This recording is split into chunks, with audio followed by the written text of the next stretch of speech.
All right. Microphone check 1 2. Testing 1 2 3. Can you guys hear me okay?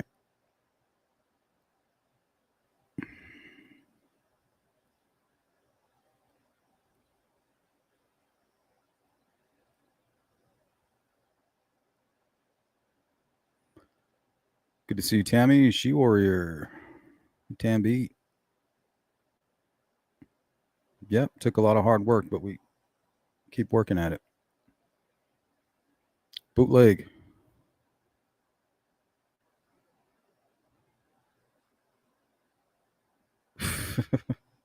Yeah, a lot of people just listen to my channel so they can go to sleep. It's all good. So I'm a little out of it. Just got done running on the treadmill, taking a shower. So I'm trying to snap back into that frame of mind. But I think what we're going to do today, it looks like somebody posted on X trying to convince people why Richard Allen is innocent. So we're really just going to focus on this list, and we're going to go piece by piece addressing each item on this list. And this seems to be the consensus against the pro Richard Allen group. It doesn't matter who created the list. We're here to attack ideas, not people. So let me go ahead and share this real quick. Oh, no, not an image file. Sorry.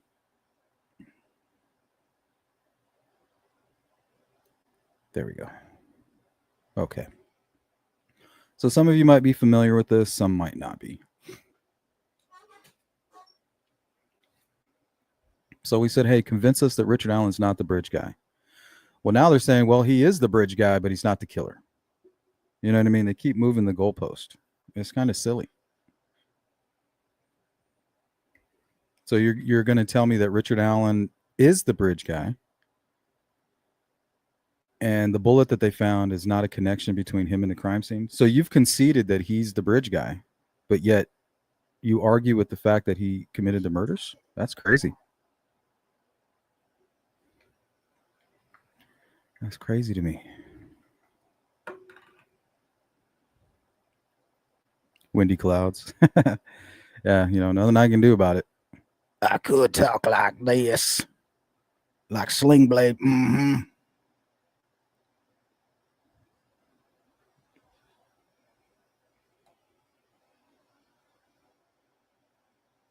Gotcha, bootleg. Gotcha.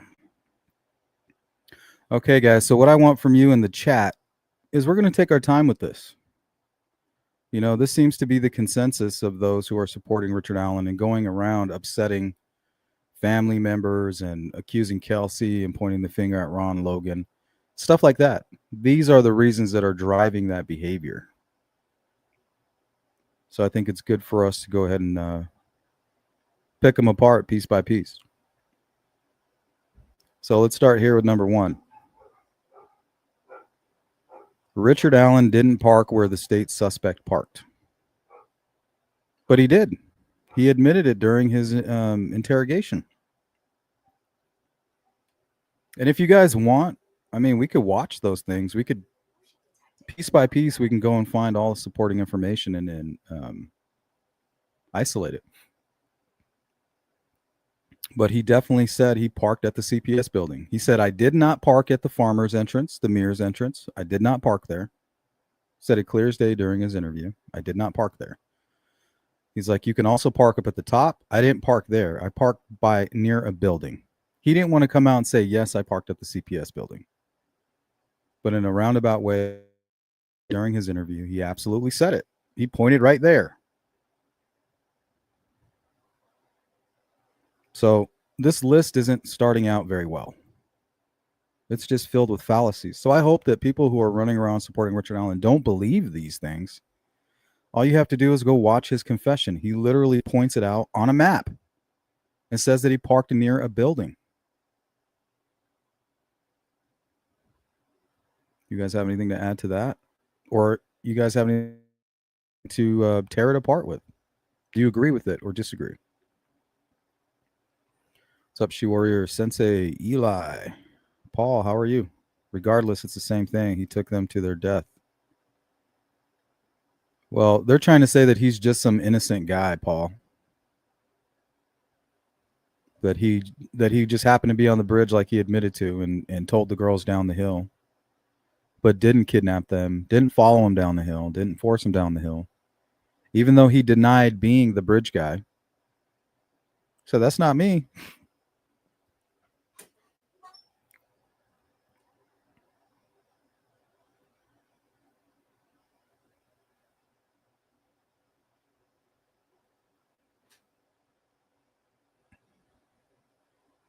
No worries, bootleg. I could care less what people think about me. I'm fine no matter what. I don't have a fragile ego, and my life is not dependent on what happens here on YouTube. I'll be fine. As much as I care about all you guys in my channel, that's just all it is at this point, right? Doesn't define who I am.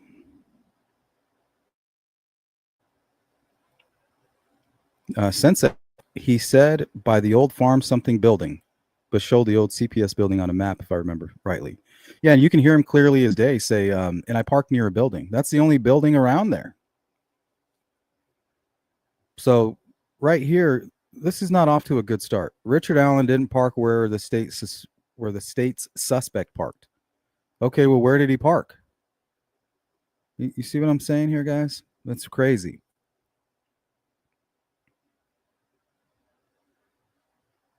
Parked there on his own accord.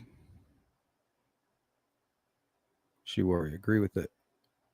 Don't forget not telling his wife. Oh, we'll get to that. This is a long list here.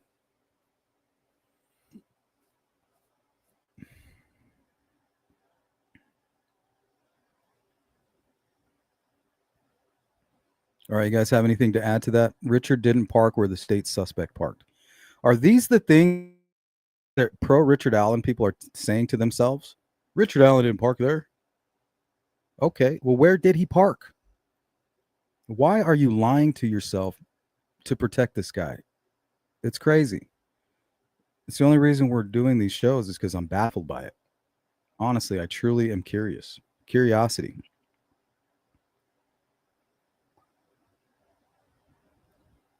Since they're wearing the same clothes as BG. Here, let's just focus on each item piece by piece. We'll, don't jump ahead. We'll get there.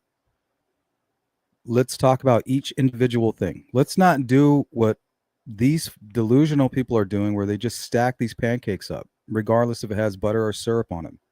We're going to take each one of these pancakes here that they got stacked, and we're going to look at them individually.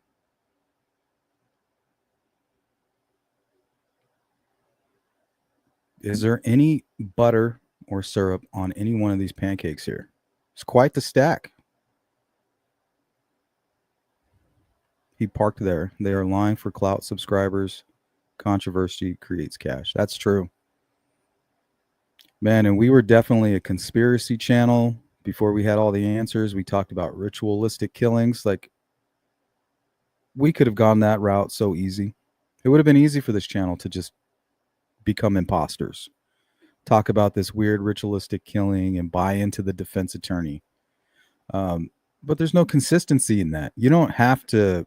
The problem with a lot of these people who support Richard Allen is they have an unmeasurable hatred for law enforcement and the government of the United States. That is overwhelming their decision making. There's no consistency, I'm saying. Sounds like they are getting false info, says she were. Sounds like they're pushing false info.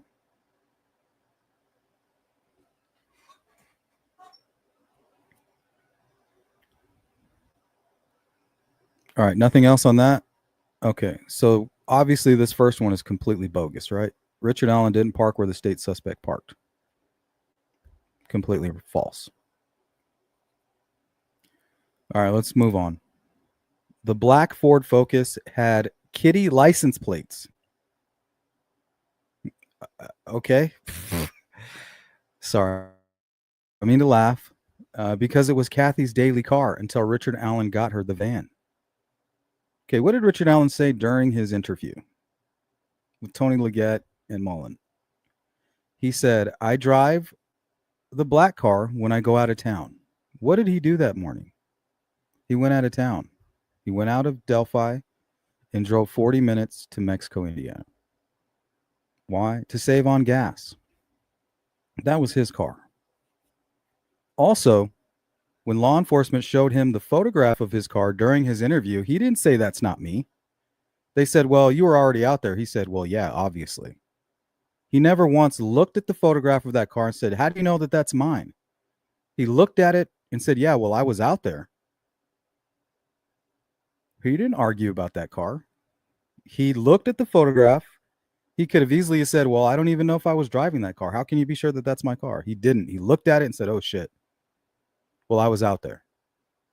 That was his explanation for them having the photo of his car. Well, yeah, I was out there. Of course my car's out there.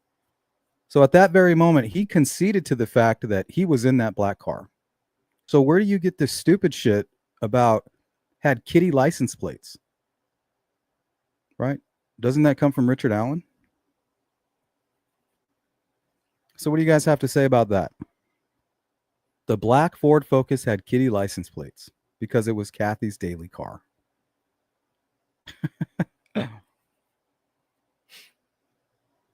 Wow. Man, you're just going to lie to yourself, right? They have the obvious killer, and these are the reasons that you don't respect the decision by that jury. Richard Allen didn't park where the state suspect parked. False. The black Ford Focus had kitty license plates because it was Kathy's daily car until Richard Allen got her van. False. He stated, I drive the black car when I go out of town. He went out of town that morning. They showed him a picture of his black car. He didn't argue with it. He said, yeah, well, I was out there, was his answer to the photograph. So there's another fallacy. Eli, kitty license plates. I think Richard Allen mentioned something like that during his interview, which was definitely something he did after the crime, right? Jody, I wouldn't say Richard Allen isn't involved. I probably wouldn't say 100% that he was involved either. But I insist more people are involved. The feeling won't go away. Well, let's focus on Richard Allen right now. People say, well, prove that he is the bridge guy. Well, I don't have to do that. He's already in prison for 130 years, right? So we're going to start there. He is the convicted killer. So if you're going around upsetting people saying that he's not the killer and you're trying to get him out like the West Memphis 3, we're going to have to keep covering the case, right? We can't let that happen. We can't let this black magic happen right in front of us. I'm not going to allow it. Peggy, good to see you. I don't understand why the state put a lot of importance on where Richard Allen parked. No one's seen a black Ford Focus at the CPS building. I think it had to do with the Hoosier Harvestor video, right? They weren't able to identify who was driving that black car, even though it was reported being parked. So they have to ask, well, why didn't the person in this vehicle come forward? Why haven't we ID'd this? So they have that information, the Hoosier Harvestor video, and then now they have the lost tip, right? So what they're doing is they're just showing how it ties back full circle.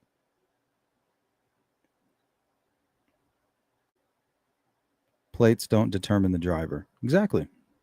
Just like the cell phone shouldn't be a alibi.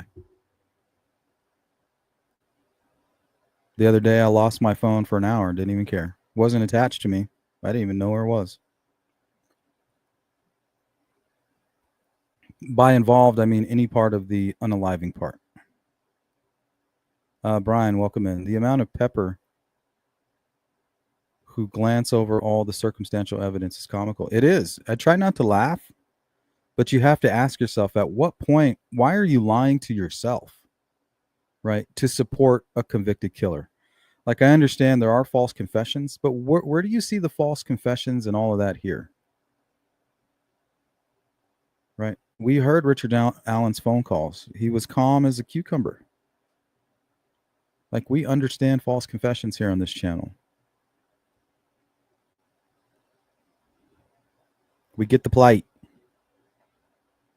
Richard Allen could have passed the Hoosier Harvestor camera, looped all the way back around, and parked anywhere, including the cemetery.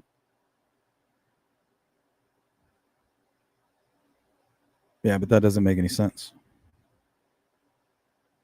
Eli, by the way, I'm from Indiana. And I do not own any blue Carhartt clothing. Eli, shout out to Indiana, by the way. Big up, big up. Yep, he belongs where he's at. So we don't have to prove that he did it, right? They already did that in court of law. We're trying to understand why people still believe that he's innocent. What's up, Dark Side? There also hasn't been any similar murders of children or anything in the area or anywhere. If the killer is supposedly still out there somewhere.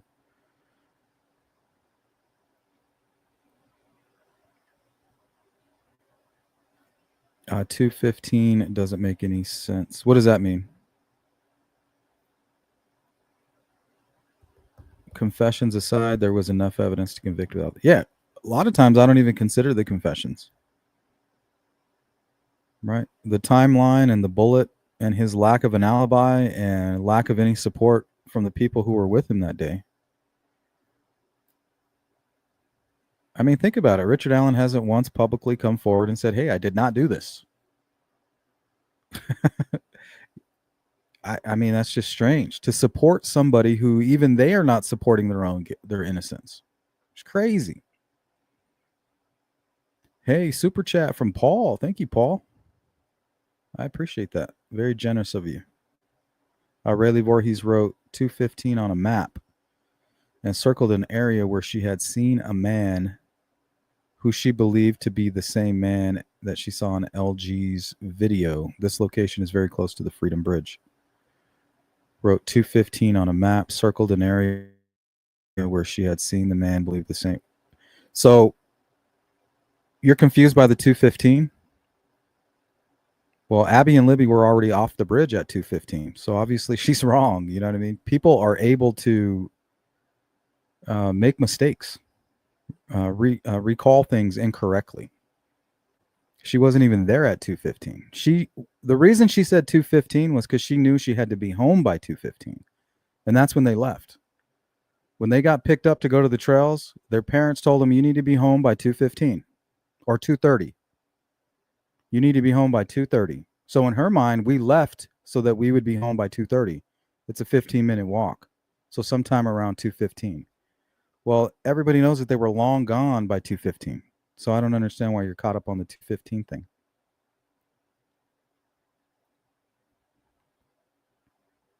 Right. It's the same thing as people getting caught up on her saying, oh, the suspect was 5'10" or to my shoulder. You know, that's like you would have to stop if somebody is walking by, go back to back with them and be like, oh, look, you're up to my shoulder or I'm up to your shoulder. That's just not the way it is. These young girls are doing their best to look back and remember. You can't use their testimony like some kind of scientific experiment, right? They're not using the scientific method here. Sees through. Good to see you. Oh, sorry, bootleg. Let's go to bootleg. I think the only cars the black one could be are Toyota Matrix or Pontiac Vibe. Didn't Sleuth pick that apart, identifying features of the hatchback era each car? Yes, we did that. I mean, the car matches. Richard Allen in his interview didn't disagree with it. He looked at it and said, oh, shit. And then Mullins kind of comforted him and said, well, don't worry about it. Like, we know that you were there. And he's like, yeah, obviously. He didn't say, obviously, yeah, I was there, but that's not my car. I wasn't driving that car. He looked at it and was like, oh, shit, damn, they have my car on video. Well, we know that you were there, Rick. He said, obviously. So he didn't deny it. Why are you denying it, but he's not? You get what I'm saying? The only thing he was he connected to anyone or the girls? Could have been. People like to say, oh, well, law enforcement didn't find anything. Law enforcement don't really find things ever. Honestly, they're not really that as good as we would hope they are at their jobs, guys. Unfortunately, right? We live in this Hollywood delusional land where we think everything is like a CSI scene from a movie. It's not. These guys are just humans. They make mistakes. They're not superhuman. They're on the clock. They're not doing it out of the goodness of their heart, right? These guys are worried about their careers. They're worried about their families and their quotas. They're not some kind of super investigators, you know. So we can't go around giving them too much credit. They didn't find shit this entire time. If it wasn't for the lost tip, Richard Allen would still be running free. So, I mean, I don't see where they get any credit on this one.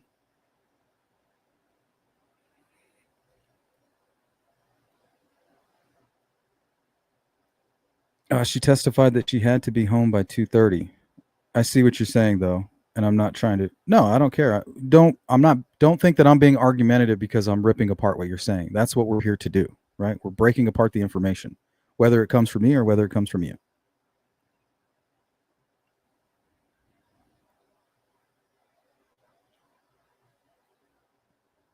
And that's what my chat's good at. They call me out all the time, and I expect that. Brian Simonetti, sorry. Wait, so an Odin was wearing a Richard Allen costume on the bridge that afternoon? I don't think I follow you. I don't think it's impossible that he used mom as an alibi or got some notification that the girls would be there. Yeah, I think if Richard Allen is involved with the Kleins, they use their cell phones as an alibi. Who's to say that's not what Richard Allen was doing, right? I think he panicked. I think he abandoned his alibi, which would have been the phone, because he felt like people identified him. He's like, oh, those girls, they might know me, or Betsy Blair might know me, or the girl that saw me muddy and bloody might recognize me. So therefore, I need to come forward and say that I was here, because he's probably paranoid about that.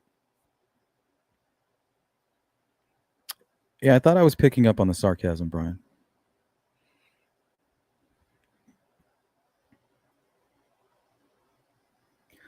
Okay, so can we all agree that this is bullshit? So there's two fallacies here. Richard Allen Park were the state suspect park.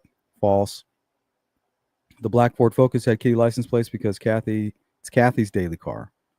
No, that's wrong. Let's move on. The black vehicle seen on Hoosier Harvestor video wasn't even a Ford Focus, and it was driving in the opposite direction of the trail. So this person writing this list here still believes that Richard Allen parked at the Mears lot? Like, what are you talking about? Richard Allen, in his interview, specifically said, I didn't park at the Mears lot. So why are you going and continuing to push lies? So I don't even know if I'm going to waste any time on this one. This is ridiculous. Richard Allen didn't even argue whether that was his car or not. He looked at it and said, yeah, I was there. So, of course, you have my car on video. Let's see if you guys have anything to say about that. That's why he bounced his moms. He either was in contact with them directly or somehow else was talking with them and alerted Richard Allen. But he entered the trail at Freedom Bridge. Exactly. He entered the trail at Freedom Bridge right where the CPS building is. There's literally a path that leads from the CPS building to the entrance of the trail near the Freedom Bridge. Richard Allen said, I ran into these three girls right at that point. And the three girls are like, hey, we ran into the bridge guy right at this point. It's not a coincidence. Not a coincidence.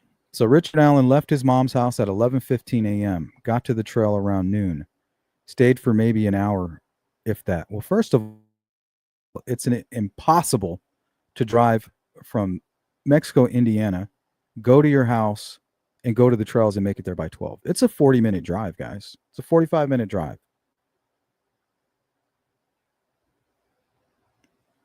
So you're telling me that he sped over the speed limit, went home, grabbed his coat, and went to the trails. Man, he's in a real rush. Wonder what he's in such a rush for. So this is an impossibility right here. 11:15, got to the trail around noon, stayed for maybe an hour. And also, he told Doolin originally. So why did he change his story? He said, I was there from 1:30 to 3:30. Ducketology, what up? KK had like 5 phones, but somehow law enforcement knew his phone location that day. They say one phone was erased. Well, actually, they're looking for phones. They're looking for 2 phones. During his interview, that's what they wanted. They wanted these 2 phones that were logging into the Anthony Shots account at 8 a.m. that day. Right? Kagan Klein looked up the Marathon gas station in Delphi. That's less than a mile from Richard Allen's home. It's literally it's in walking distance from his home. Right? So law enforcement was looking for the 2 burner phones that were logging in and out of the Anthony Shots account. So at 8 a.m., there's 2 phones being logged into the Anthony Shots account. And And right around that time, you have Richard Allen there in Mexico. Let that sink in. Lunch or violent crime, he chose crime. Yeah, I think there's a good chance that he wasn't there for personal reasons. I think he was there to establish his alibi, just like Kagan Klein and TK. Well, that was part of his confession, Eli. In the I support Richard Allen world, those are all lies. So he didn't do any of that. He went to Peru to not spend time with his mother, apparently, right? He went to Mexico, Indiana to not spend time with them. So what are you doing there? What's your purpose for being out there, Rick? And why did your mom testify? Why didn't she say Rick was in a good mood? He just didn't want to go to lunch. He said he was going to enjoy his day off and go get some fresh air. He was in a great mood that day, but they don't want to talk about that because he wasn't in a great mood. He was acting very strange that day.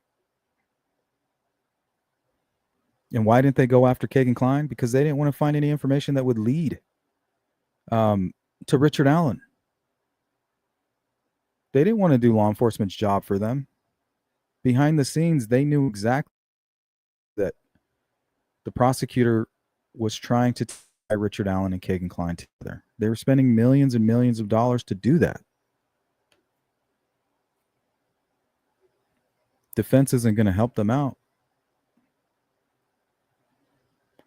What's up, Cindy? Well, that's according to his confessions, right? To Walla.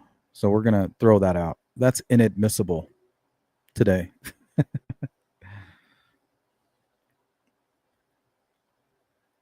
Let's go to TR9. I can't seem to find any clarity of what kind of cap Bridge Guy wore. And did Richard Allen ever wear a similar cap, according to the witnesses? Yeah, it's hard to tell because I think he has his hood up and it's just too blurry. Alcohol or drugs gave him courage. He needed to commit crime, which I believe was going to be an assault.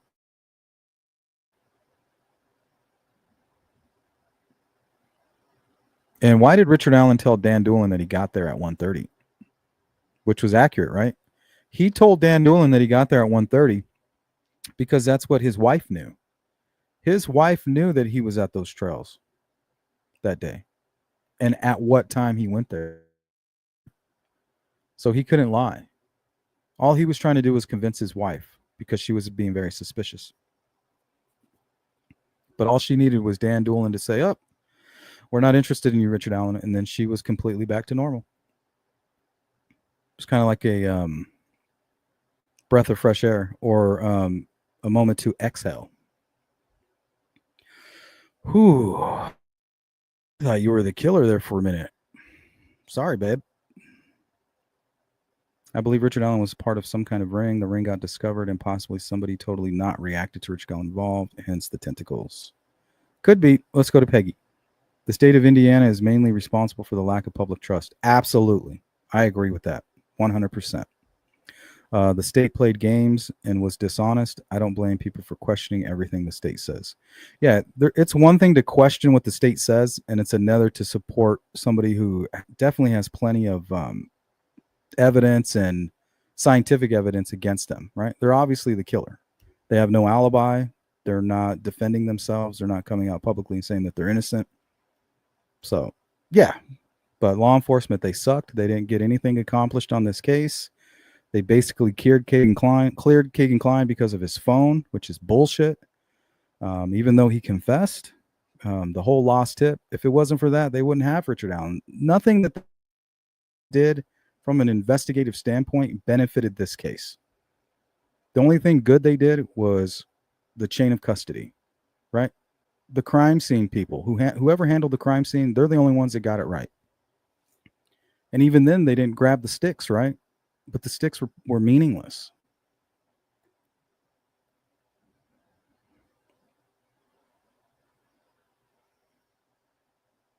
Sees the Rick changed his time after he knew about the video. Well, he knew that Kathy know that he was giving that interview. So he could change his story now, right? She doesn't even know I'm here. So if I say I got here at 12:30, she's not here to say, "Oh, well, you told me otherwise." But the moment that she got involved, right, with the Holman interview, she's like, you told me this, you told me that. He's like, like now he's fucked, right? He's like, he has no explanation because she knows the truth. She knows what time he got there. She knows how much he loves that trail and how often he's on that bridge. All the photographs in his photo album, there's a lot of them from the trails. So he's like, my wife doesn't even know I'm here. That way she can't call him out for his bullshit. But the moment that she is there, that's all she does. She begins calling him out. Right? She told law enforcement about the time he put the gun in his mouth, apparently a couple years after. Right? They thought that was important. Also, the fact that he told her that he never went out on the bridge and that he didn't want her to be partake in the search for Abby and Libby. He didn't want anything to do with any of this. Plus, he didn't want to go tip himself in. She forced him to. So he had to figure out a way to tread lightly with all of that. And he did. He did everything that he could.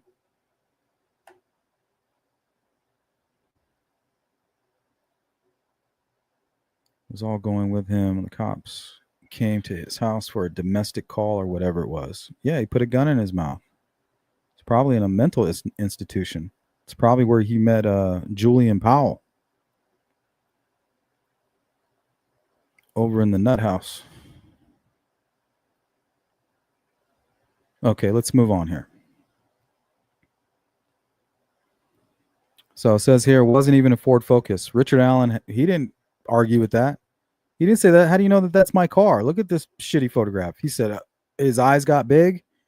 Mullen said, well, we know you're out there. And he says, yeah, obviously. So you're arguing about the car. Why didn't Richard Allen? Interesting.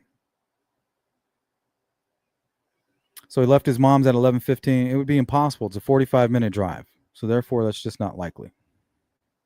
The truth is, it was probably closer to 1. Now, if he's getting fucked up, right, it's definitely closer to 1. All right, let's move on. There was also another group. Ooh, sorry. There was also another group of 3 girls as well, as a few groups of 2 girls out there earlier in the day. Okay, who are they? We're looking for a group of 3, 2 that look like sisters and appear to be babysitting, and 1 taller than the rest of the group. Okay, if there's another group of 3 girls, who are they? Are you just going around pushing this bullshit and you have nothing to show for it? What the fuck is wrong with you? Where's this group of 3 girls? You're just going to go around posting this shit online, feeding this narrative with nothing to show for it? That's disgusting. There was also another group of 3 girls. Okay. I'll play ball. Who? Why didn't Richard Allen's defense team mention these 3 girls? Don't you think that would have been helpful? You've obviously, you're sharing it right now. That's great for you. You obviously figured it all out. Figured out something that the defense couldn't. Good for you. I mean, don't you think it would have been a good idea to present these actual 3 girls to corroborate his alibi? Wow. Man, you should have had you defending Richard Allen.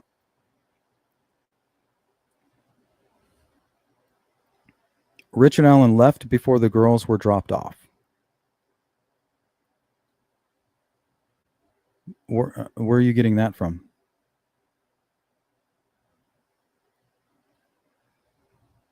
Crazy. I don't know, but it's kind of entertaining, Dark Side. It's sad, it's scary, but at the same time, it's a little entertaining. Did you guys know this? Richard Allen left before the girls dropped off. Let me just go ahead and pull this one out of my ass. Richard Allen didn't lie to his wife. He didn't. He told her he didn't go out on the bridge. She said it clear as day. Why are you lying? He told Leggett and Mullen what they usually did when they went out there, but couldn't remember what he did that day. So he deferred to Doolin's report, not knowing Doolin's a fucking idiot. Okay. So I don't even know if we should continue after that one, right? Does anybody even want me to continue after reading this? So he deferred Doolin's report, not knowing Doolin's a fucking idiot. I almost don't want to even continue on. So I'll let you guys decide. Should I continue reading or no? What's up, Jinx? Well, of course he is, if you want to try to convince people that he's not the killer, right? He left before the girls got there. All right. Yeah, and monkeys might fly out of my ass.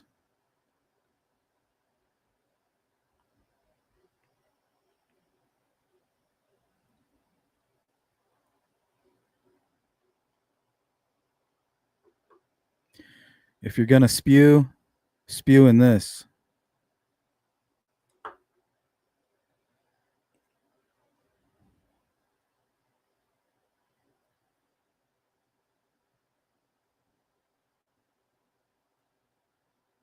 All right, please continue. I almost don't want to, but we will. Okay, so Richard Allen left before the girls were dropped off. So this is why you're supporting Richard Allen, because you believe that he left before the girls were dropped off. Do you have any supporting information about that? No, but you're just going to go ahead and push it around, right? No care about re-victimizing people. No care about supporting a child killer. These are the reasons that I support the killer of Abby and Libby, because he left before the girls were dropped off. Don't ask me why I should explain it or how I can explain it. Just trust me. Law enforcement changed the time Richard Allen said he was out there, not Richard Allen. Oh man, I wish I was this delusional. Imagine how great life would be if we could just create our own world in our mind. It sounds magical. Sounds wonderful. Yeah, ass is a funny word. I like bitch too. Bitch is a good one. I don't even know if that ass and bitch is even considered a curse word these days.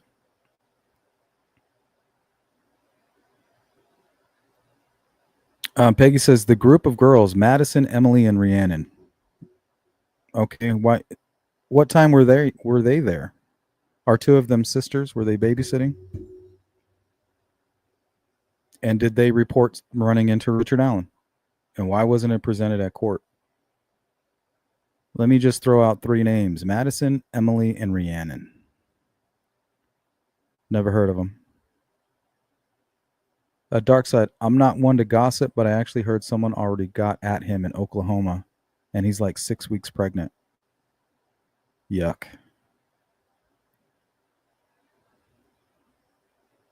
Other group of three: Paige, Mackenzie, Maya Abbott. Okay, what time were they there? And did they see Richard Allen?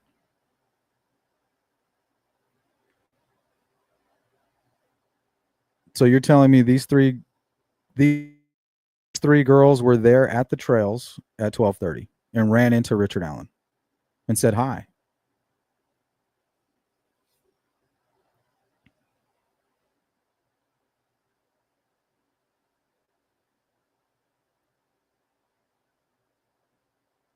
Yeah, I haven't found one fact, Robin.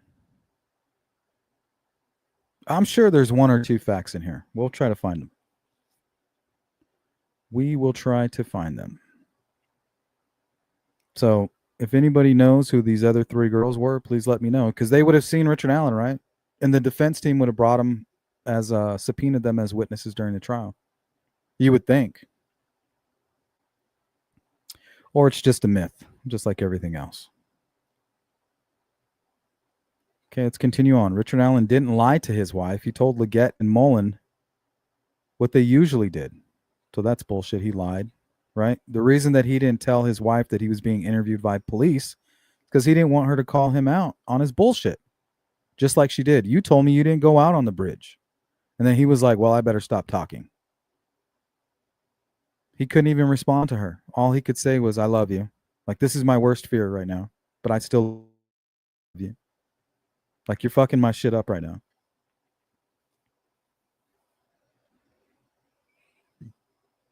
Excuse me.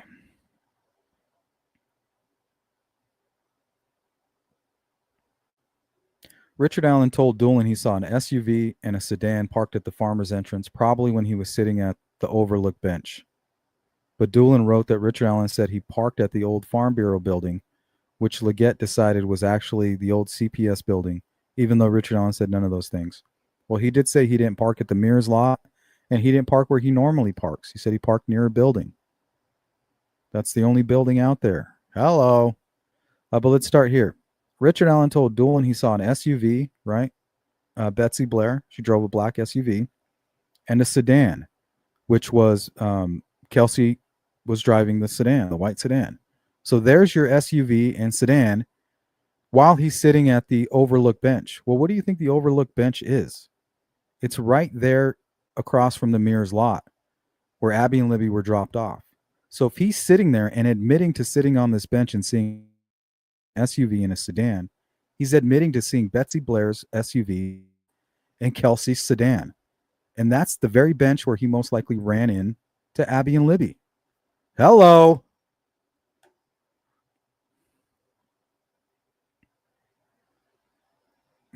I mean, this is crazy.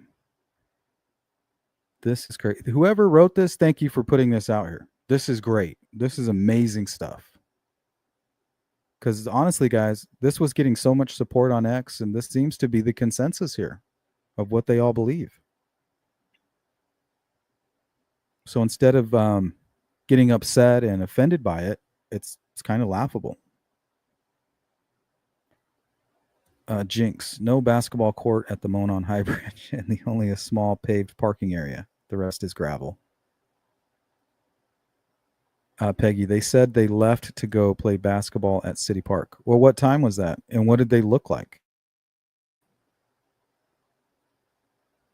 What's up, Louise? Dark Side. You wonder how Valentine's Day went the next day with him and his wife. Seems like you'd know something was off with him.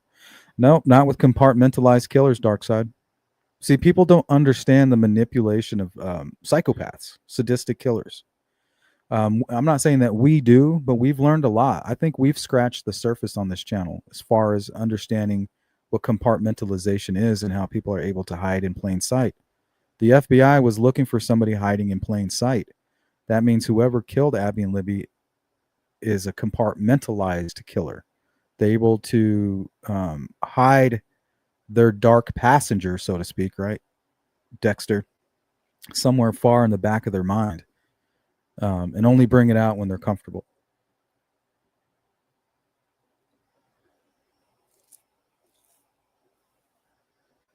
Okay, you guys have anything to add to that? So Richard Allen's talking about seeing an SUV and a sedan, right? Right when the girls were dropped off, if Richard Allen was on that bench, there would be an SUV, which is Betsy Blair, and a sedan, which would be Kelsey. Fits perfectly.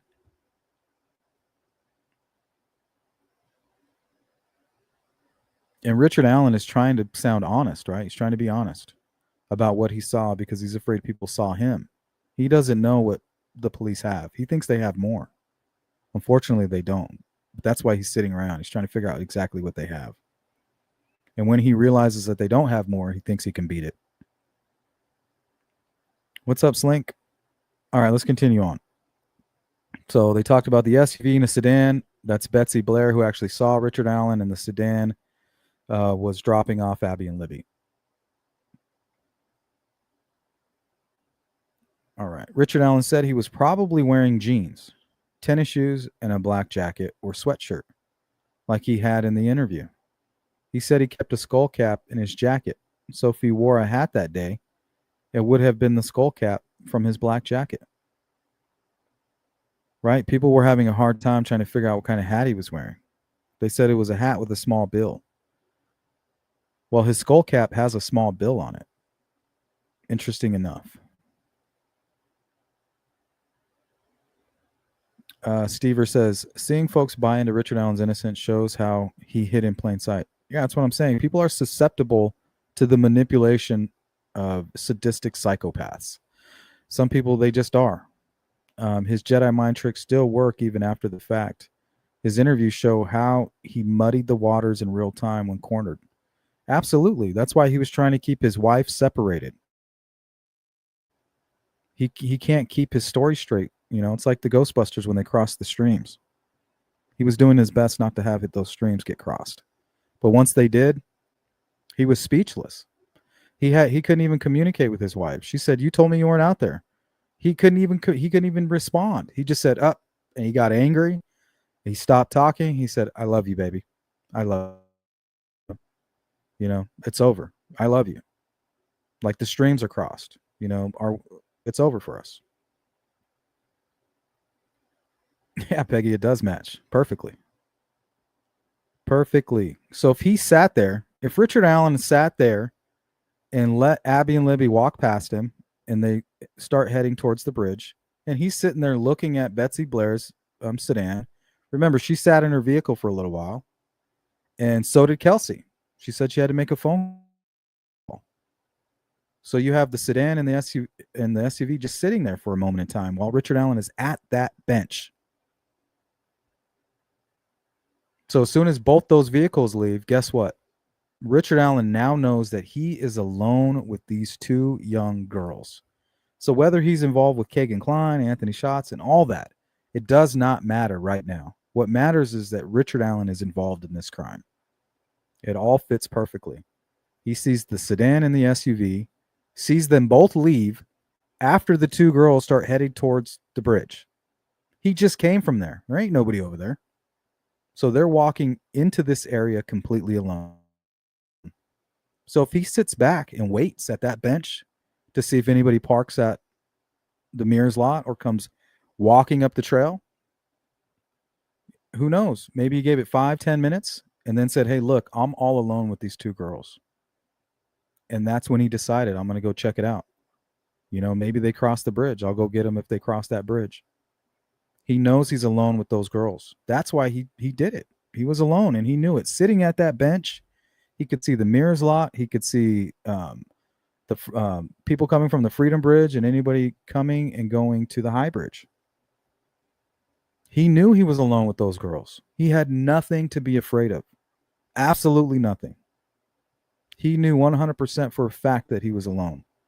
He went out on the bridge, checked it out. Nobody's there. There's nobody under the bridge, nobody on the bridge.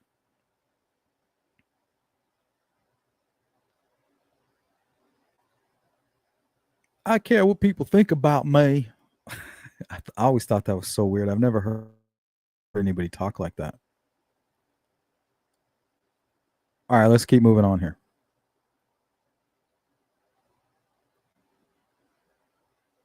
Okay, it says here he didn't buy a blue Carhartt coat until after the murders. So you think that would have been some information that his defense team may have wanted to present to a jury? You think, huh? And also, Brian Koberger bought a knife sheath after losing his. That way, if law enforcement came looking for his knife and his knife sheath, he'll be like, here it is. So if he had to get rid of his blue Carhartt, and his wife is like, "Hey, don't you have a blue Carhartt?" "Yeah, it's right here." All he would have to do is replace it. Makes sense to me. But that's if you even have proof that he bought a blue Carhartt. That was never mentioned during the trial. I've read every piece of transcript for that trial. Nobody ever brought up the fact that he bought a blue Carhartt.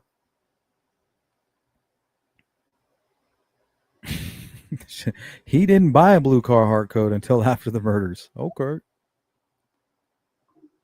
How do you know he didn't buy two? Hello.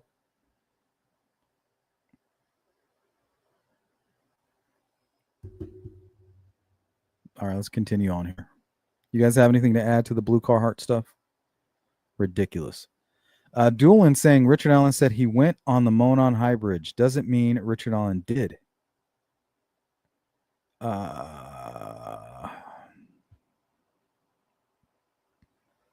Lord of mercy. Yeah, Doolin, he has every reason to lie about this. I interviewed this guy. He told me he didn't go on the bridge, but I'm gonna change that. you did, yeah, you did, motherfucker. You may tell me you didn't go on the bridge, but you went on that bridge. Like, what are you even talking about here? Doesn't mean Richard Allen did. Yes, it does. They sent Kathy in thinking Richard Allen lied to her, even though they knew Richard Allen told Leggett and Mullen that he didn't remember, therefore deferred Doolin's report. Richard Allen said, I went onto the first platform with his own vocal cords, right? He threw air and bounced them on his vocal cords, and those words came out of his mouth. During his interview, I went out to the first platform. That's what he said. So get what Doolin is saying. He said it. He even repeated it to his wife. Yeah, I went out to the first platform. She said, well, you told me you didn't go out on the bridge. Because that's exactly what he said.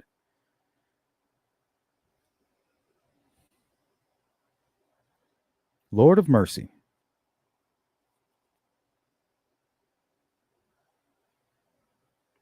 CJK, what up? If anybody reads the new book, let us know what you think. I've been hearing it's very good. He was looking at his stock ticker. Checking out those fish. Yeah, I got you, Brian. Bootleg sleuths hellos remind me of Mike Myers. And so I married an axe murderer. Yep. It's that's kind of what it is, but it really comes from Billy Crystal. Hello. You ever watch City Slickers? He goes, hello. So it's kind of a cross between Mike Myers and Billy Crystal. Hello. Hello.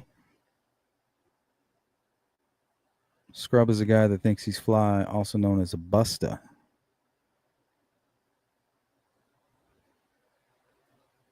Hanging out the passenger side of his best friend's ride, trying to holler at me.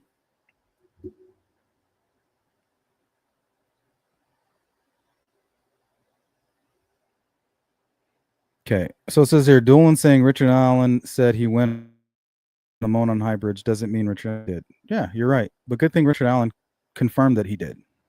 So, I mean, what are you doing here?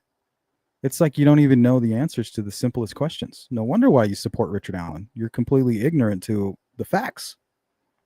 I guess I would support him too if I was completely blind to the facts here. If Richard Allen had lied to Kathy, which he did, he would have changed his story after the first interview when he deferred to Doolin's report. He tried. He tried. David McCain was the man who said he was there between 2 and 3. Well, Richard Allen originally said he was there from 1:30 to 3:30. And by the way, David McCain didn't say he was there between 2 and 3. He said he was there between 2 and 4.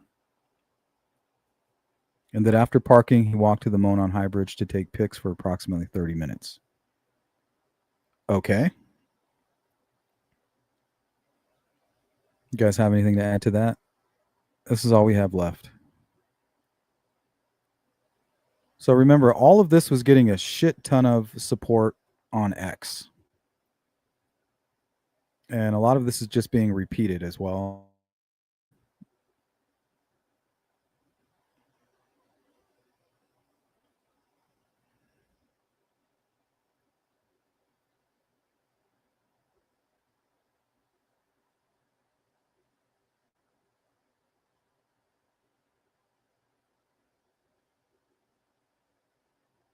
All right, let's continue on. The group of 4 girls left the trail about 15 minutes before Betsy Blair returned to the trail. And Betsy is never even mentioned as seeing them while walking her 2 loops around the trail from noon to 1:15 p.m.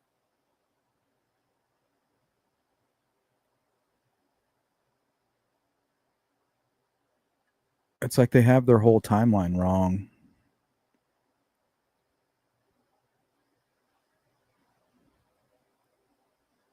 When Betsy Blair left, she saw a vehicle parked near the CPS building while BG was on the bridge. That was a different make, model, color, and decade than a black 2016 Ford Focus. What's interesting, the information put in the Frank's memo is not what Betsy Blair testified to in court, by the way. But yeah, this stuff is all accurate, but it doesn't mean anything, right? We know that she left the trails. We know that the girls had a very specific path. They went from the Freedom Bridge to the Monon High Bridge, and that's it. and then they left home. What is X? Oh, you mean Twitter? Damn, I haven't been to the library since before COVID's. COVID's. That's funny. Okay, Dave McCain said somebody shouted, "Have you seen two girls?" when he was getting in his car to leave, and Derek said that was approximately 3:15, which means Dave had to arrive early enough to walk to the Monon High Bridge. Yeah, he arrived at 2. Take pics for at least 30 minutes and then walk back. Yeah, but he never said that he talked to him in the car. He said when he was out there on the trails, he ran into a heavy set guy who said this. He never said anything about getting in his car. See, I like how they just add things, right? To make it fit. Sorry, guys, we're running out of time, so I'm going to try to speed through this. That is hilarious. That's the first time I've heard that. Okay, the firearms examiner had to fire a bullet because her first 3 attempts at matching the round at the scene to Richard Allen's gun failed. Well, we don't know what Richard Allen did. We don't know what kind of pressure he put on the gun. We don't know if he fired the gun and it misfired. We don't know any of that. So how is she supposed to replicate what Richard Allen did? And let me ask you another question. Why did the defense team have their experts test the gun and give their analysis? Right? Because they're not allowed to lie. And if they do their own analysis, they're going to find they may come to the same findings. So they didn't have them test the bullet. You think that's by coincidence or by mistake? No. It's the same reason that they didn't want to go after Kagan Klein. They didn't want to help the prosecution. And that does happen during trials. People hire experts under ex parte, and if the information is leaked for whatever reason, and it's by no fault of the prosecutor and they receive that information, they can exploit that. There's been some trials where not only did they exploit the defense team's experts, they hired them and subpoenaed them to testify and saying, yeah, we came to the same findings. Richard Allen's defense attorney was not going to risk that. Why? Because even they knew they had an uphill battle with this guilty man.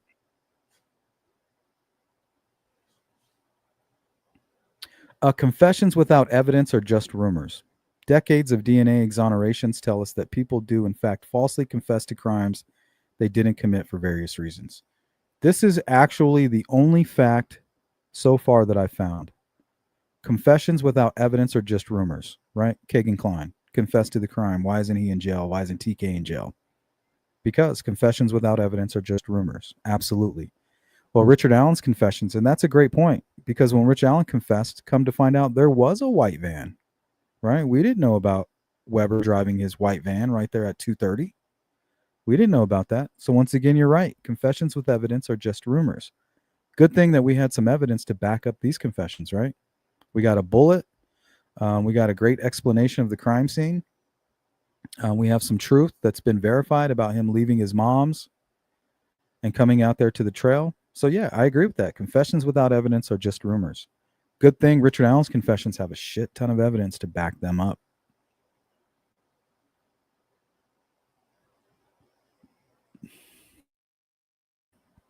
Decades of DNA exonerations tell us that people do in fact falsely confess.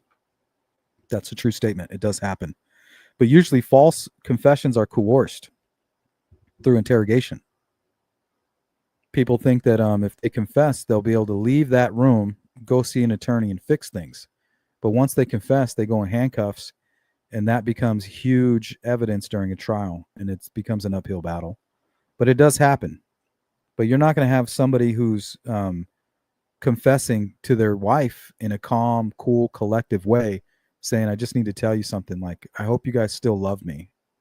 Like, this is not what a false confession sounds like. Usually coerced confessions sound coerced. You know what I mean? The person's crying. They're obviously uncomfortable. They're not looking for comfort. With Richard Allen, he's confessing, searching for comfort, not trying to escape discomfort.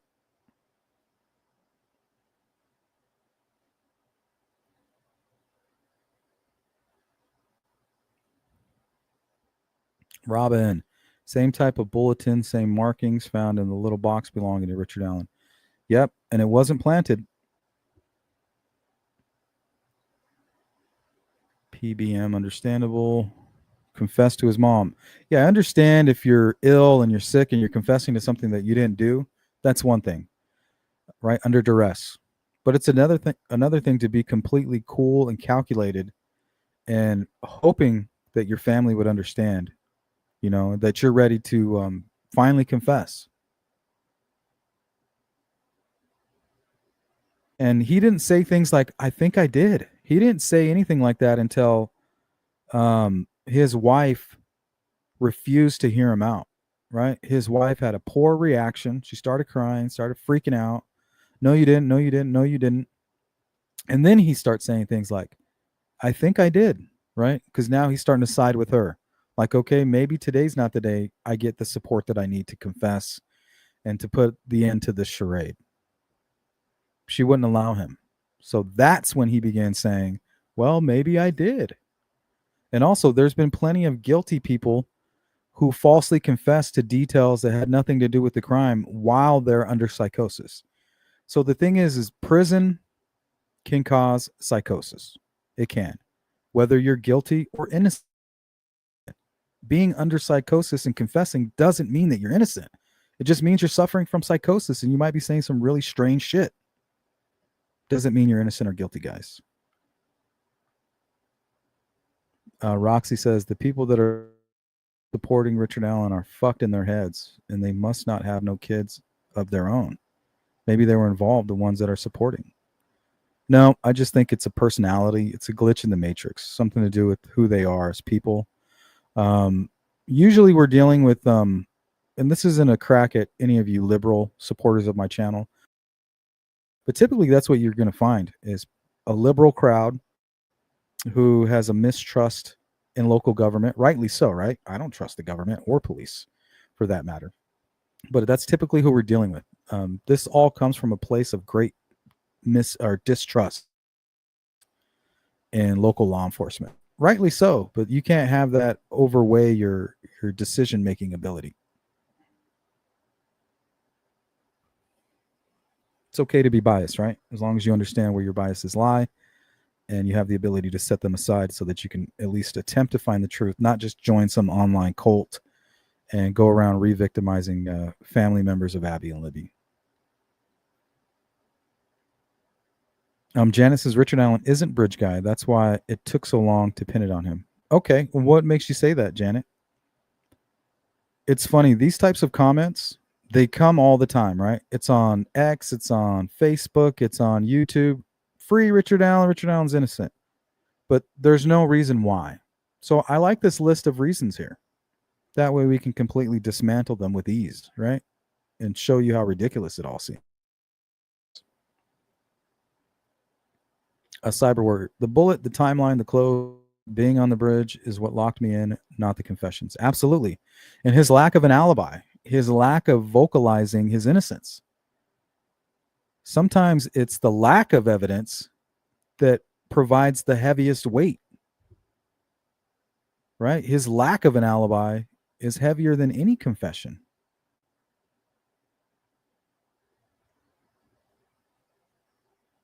Induke says the most bizarre false confession I have seen is John Mark Carr.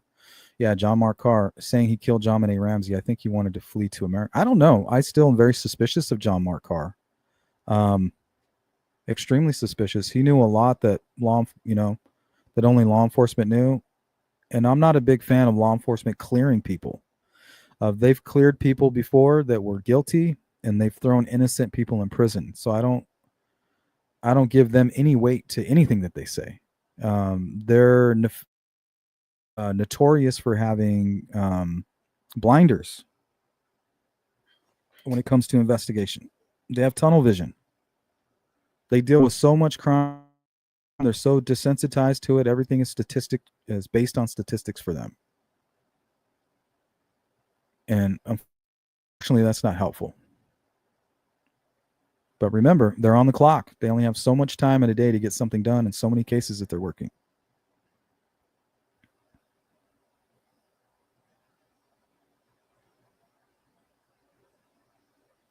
Andy says, Janet, you're obviously an attention seeking because that's totally horseshit. I'd like to hear why. That's the cult behavior. Free Richard Allen. You come in and you troll into a chat. I support. They don't support Richard Allen. They could give a shit about Richard Allen. They just love all the new friends that they made, the new YouTube channels that they get to hang around with. They all get to talk about ways to try to fit these puzzle pieces in to make Richard Allen look like he's not guilty by ignoring common sense and actual facts. It's either they know how dangerous they are or they don't, but they are dangerous.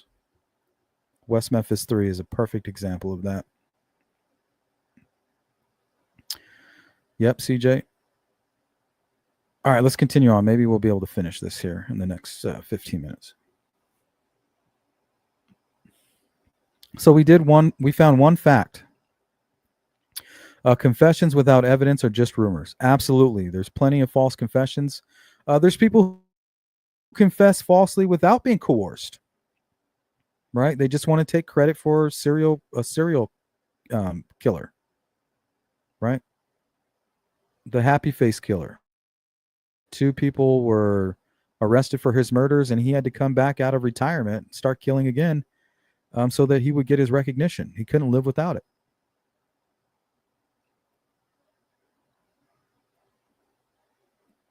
Okay, BTK. This one must be in direct response for what I posted on my channel. Remember, I posted, this is the BTK, or this is the Delphi killer, Richard Allen, and I put up a photo of the BTK. It says, BTK was a dad, but not a good dad. Well, we don't know if Richard Allen was a good dad or not. His wife and daughter did not have happy, healthy relationships with him. Not according to his daughter, they had a great relationship. And you can go look at one of her 100 interviews where she talks about that. She said he was a normal father. The woman in Richard Allen's life did. His mom didn't testify that he was a good kid. And they asked if he had molested his daughter. If this is the first time she's ever being addressed about potential molestation, she's not going to tell you in the courtroom, guys. Like, don't be stupid. You think if you were molested by your father and you've kept that in the back of your mind your entire life, and all of a sudden you're being demanded in a courtroom in front of everybody to be like, yeah, I've been molested by my father. I'm not going to tell my mother, my best friend, my husband, but I'm just going to go ahead and tell you guys right now. Yeah, he molested me.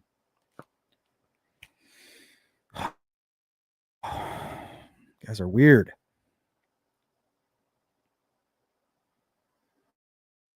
Okay, Richard Allen would have had to wake up one morning and break 5 decades of debilitating habits and develop an entirely new personality for 19 minutes to commit this crime. Absolutely not. You have no idea what compartmentalization is. So maybe you should do a little bit of reading, before you go around trying to exonerate a guilty man. If you don't understand these things, educate yourself on them. At least we try here. We try to these things. Right? We don't go around being completely ignorant. We might be ignorant on a lot, but we're not completely ignorant like what we're witnessing here. All right. And finally, there is no physical or digital evidence connecting Richard Allen to the crime. Well, there is. There's a bullet that matches his gun. Scene or the victims, right? That we know of. Simplest and least batshit insane theory to explain that is because he left before the girls arrived. False. Had nothing to do with the crime that happened on the trail. He went to after leaving, just like the other dozens of people who also placed themselves out there and around the time it happened, right? Other people didn't lie to their wife, didn't lie about the vehicle that they drove, and didn't lie about being on the bridge. And also didn't try to keep their wife from helping with the search.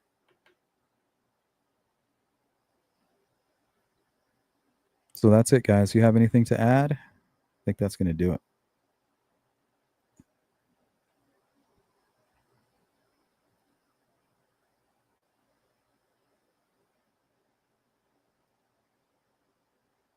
Yeah, nothing wrong with some healthy debate. I haven't heard one good reason to support Richard Allen. I'm still waiting. Hatred and distrust for law enforcement is not a good reason.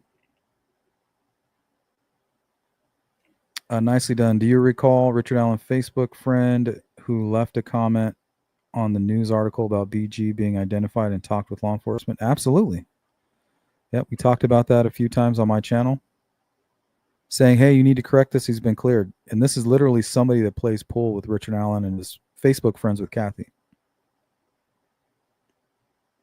How come they're not advocating for other inmates at Westville? Yeah, they should. The thing is, there's no consistency with these types of people. And that's all I'm looking for is a little bit of consistency. 1,000% it was Richard Allen. Overwhelming circumstantial evidence plus his confession and ballistic evidence, the white van. Yeah, let's focus on the meat and potatoes. People that support Richard Allen get caught up on the bridge guy video. Like, hey, that doesn't look like Richard Allen. That doesn't sound like Richard Allen. Okay. We all know that Richard Allen was there. We know that he was on the bridge that day. So explain why his bullet is in between two dead girls and he has no alibi.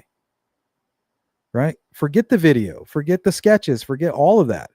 Let's just focus on the meat and potatoes of the shit. I understand it can be frustrating that a prosecutor can pull out all these tips or these tactics to manipulate a jury. I mean, that's basically the defense team's entire job, is to manipulate that jury. But so is the prosecution, right? They have to counteract the manipulations that's coming out from the defense team. Otherwise, they're going to keep piling on these fucking pancakes with no butter and no syrup until they convince the jury and they gaslight them. So, unfortunately, the prosecution has to do a little bit of the same game, right? That be a gun and shit like that. They just have to throw that stuff out there to try to counteract all of the bullshit that the defense team's presenting. But the truth is that bullet is all they needed. The rest is just counteracting, countermeasures on the part of the defense. Or excuse me, prosecution. Robin says Kathy Allen is not telling the truth about a happy life. Who puts a gun in his mouth makes a happy life and marriage. Exactly. Richard, the BTK didn't have a good relationship, was not a good father. But Richard Allen was, even though he goes around threatening to kill himself in front of his family.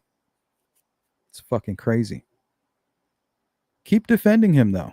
All you're doing is projecting things about your own character. So either you have facts or you have malice.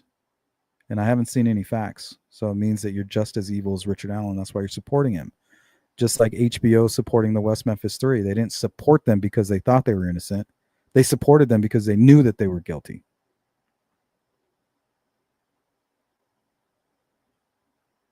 I think we're dealing with the same thing. Thank you for participating, Peggy. Keep the good work on your channel. Don't give up. Mandy was seen on the road in tan-colored top. Obviously had taken the jacket off and had a tan hoodie underneath. Yep, and that's probably the object that's hanging out underneath the coat, right, Andy? His phone, his cigarettes, his lighter. Just whatever's in there is enough to make it hang down, because of gravity underneath his jacket. And in the photos that were presented during trial through his photo album, you can see the same thing happening. He's hiking on the trail. He's got on a hoodie. Here, I'll put it up on the screen. You see how his hoodie is kind of hanging down where that pocket is in the front? That's exactly like the bridge guy. And if they're seeing him in a tan hoodie, that's because he's wearing a tan brownish hoodie underneath the Carhartt jacket. Exactly like what you're seeing here on the screen.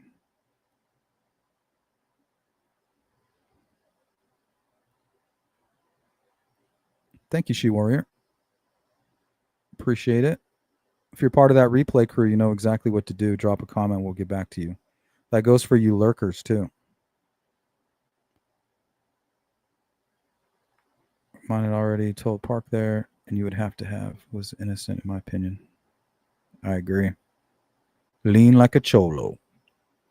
Elbows up, side to side. Elbows up, side to side. Lean like a cholo. Lean like a chomo.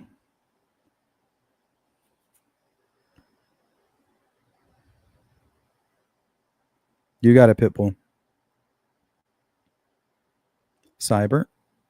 They got caught up in prison conditions before the trial.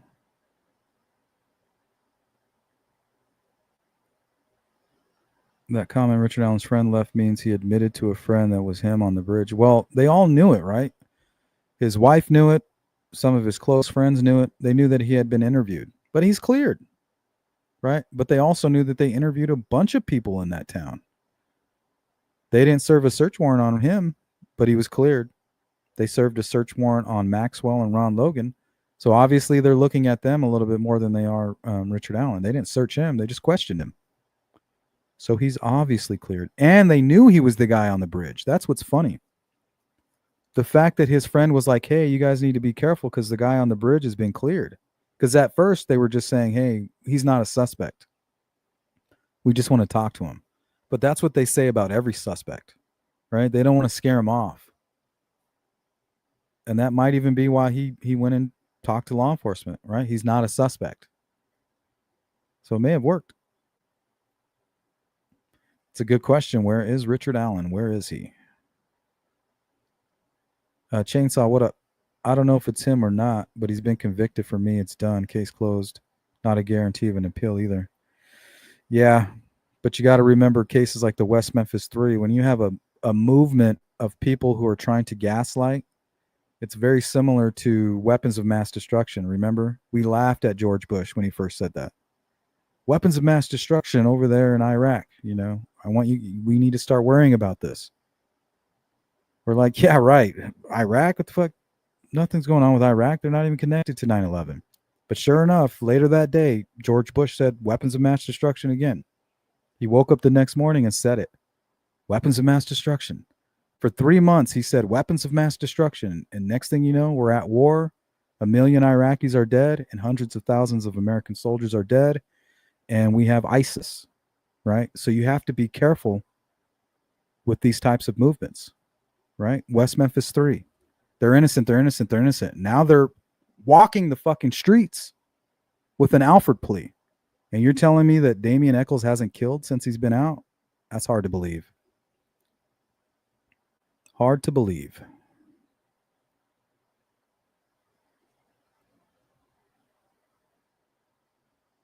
Well, his daughter testified during the court, but she didn't answer any serious questions.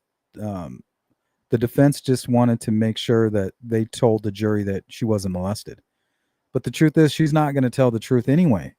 So that testimony was bogus. And anybody who buys that isn't being honest with themselves. If my father molested me, and the first time I'm going to tell anybody about it is during a double homicide, a high-profile double homicide trial, no.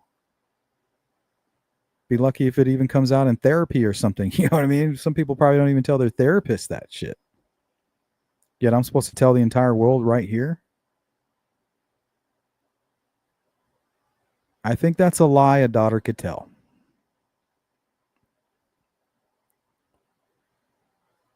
Yeah, it's scary, Chainsaw. It's scary. It is scary. And there's no way you'll ever convince me that the West Memphis 3 are innocent.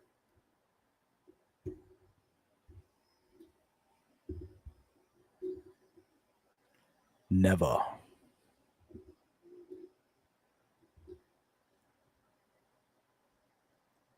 All right, guys, that's going to do it. If you need to reach me, sleuthintuition@gmail.com.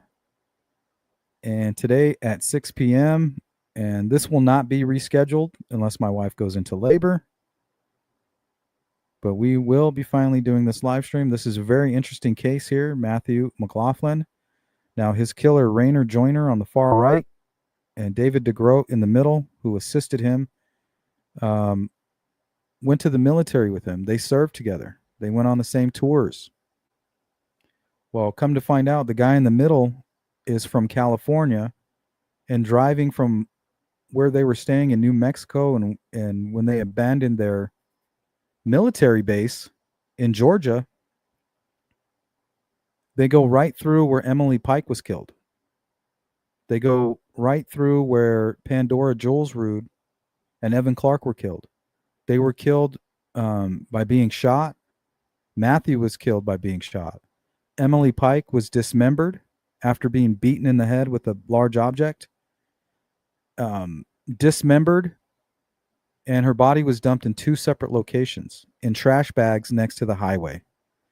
Well, Rainer Joyner, the guy on the right, killed McLaughlin with a gun, cut his body up into 2 and put him in 2 separate trash bags and dumped them at 2 separate locations on a highway. So we're going to be looking at a case overview with Matthew McLaughlin and what happened to him, and we're going to see if we can debunk them being connected in these other 2 crimes in Arizona. You guys do not want to miss this one. 6 p.m. today, my time, Arizona time. So hopefully I'll see you guys there. Be there or be square. Peace. I rest my case.